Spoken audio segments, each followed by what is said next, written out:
মেরিনকে ডাকার আগেই চলে আসছে। কি টান! এক্সকে কি ভোলা যায়? যদি কাউকে ভালোবাসি, সে ভালোবাসার মানুষকে কখনো ভোলা যায় না। যন্ত্রণার বিল্ডিং সেটআপ তো তুই দিছিস রে ভাই। দোষ আমার পুরা ইভেন্ট। যাই হোক, শেষ পর্যন্ত যখন সবাই কান্নাকাটি করলো, আমার দিকে যে অডিয়েন্সটা আসলো, আমি বললাম যাক ঠিক আছে, এই পর্যন্ত তো অডিয়েন্স পেলাম কিছু। অমনি লাস্ট পর্বে আবার গালি খেলাম।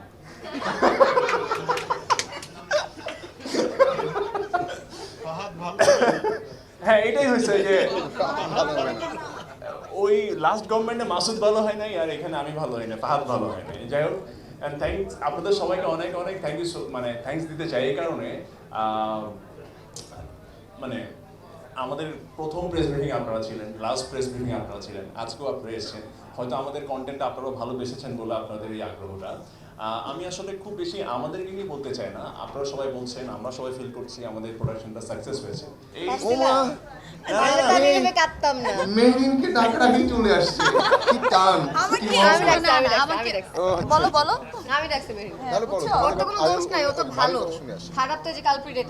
নো নো, আমি কিন্তু ভালো হয়ে গেছিলাম। আমি লাস্ট এপিসোডে হাত ধরে বুঝাইছি। এইটাই হচ্ছে আর করতাম কই যে জাম সেট বসে আছে। যাই হোক, ছেলেটা ভালোর পথেই ছিল। হ্যাঁ, যাই হোক, এরপরে যেটা হয় না, এটা ম্যাক্সিমাম ছেলের ভাগ্যেই জুটে। আসলে আমরা আসলে ভালোটা করি, কিন্তু মিসআন্ডারস্ট্যান্ডিং হয়ে যায়। দিন শেষে জামাইরা খারাপ না ভাই, জামাইরা ভালো, বউরা একটু বুঝেন প্লিজ।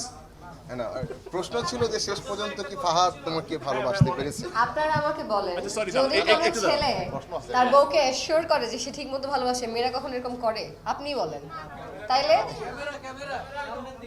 ও আমি না আজকে অ্যাকচুয়ালি মানে মেন্টালি রেডি হয়ে আসছিলাম যে আজকে আমরা সাকসেসটা সেলিব্রেট করব। এত কথা বলতে হবে, আমি ওইটা রেডি হয়ে আসি নাই। থ্যাংক ইউ, আপনারা এসেছেন, ভালো লাগছে। আসলে ডিপ্রেশন ছিল না যে আপনারা আসবেন, তাহলে হয়তো আর একটু সাজুগুজু বেশি করে আসতাম। সো যাই হোক, সবার প্রথমে আসলে ধন্যবাদ, মানে অনেক পেয়েছে রাজভাই, হয়তো বা ধন্যবাদের জায়গা মনে হয় ভুলে গেছে। আসলে আমার জায়গা আছে কিনা জানি না, ধন্যবাদ রাজভাইয়া, ধন্যবাদ, থ্যাংক ইউ সো মাচ। এত সুন্দর একটা ক্যারেক্টার আপনি আমাকে দিয়েছেন, যেটা আসলে আমার মনে হয় যে মনে রাখার মতো একটা ক্যারেক্টার। আমি কোথাও গেলে বলতে খুব ভালো লাগে, একটা প্রাউড ফিল হয় যে না, আমি খুব ভালো একটা কাজ করেছি। আর যেটা বললেন যে কান্না করার বিষয়টা, অফকোর্স আমরা যেই কাজটি করেছি প্রত্যেকটা এপিসোডে এত সুন্দরভাবে মানুষের মাঝে জায়গা করেছে যে কোনো এপিসোডে মানুষ অনেক হেসেছে। আমাদের রোমান্টিক সিনগুলো দেখে মানুষ চিন্তা করেছে, যারা নতুন নতুন বিয়ে করেছে তারাও থাকে না যে একটু রোমান্টিক হয়ে গেছে। অ্যান্ড তার পাশাপাশি লাস্ট যে এপিসোডগুলো ছিল, লাস্ট 2-3টা, সবগুলোই মানুষের হৃদয়কে এত সুন্দরভাবে ছুঁয়েছে, মানুষ আবেগে কান্না করেছে। এটা আসলে আমরা আর্টিস্ট হিসেবে আমাদের জন্য সবচেয়ে বড় পাওয়া। এক্সকে কি ভোলা যায়? ভালো ছিল। আচ্ছা, সেটা হচ্ছে জামাইকে সাথে নিয়ে এক্সকে যদি বলি এখন, এটা তো আসলে পাপ হবে, বাট তারপর বলছি, সেটা হচ্ছে যদি কাউকে ভালোবাসি, সে ভালোবাসার মানুষকে কখনো ভোলা যায় না। তো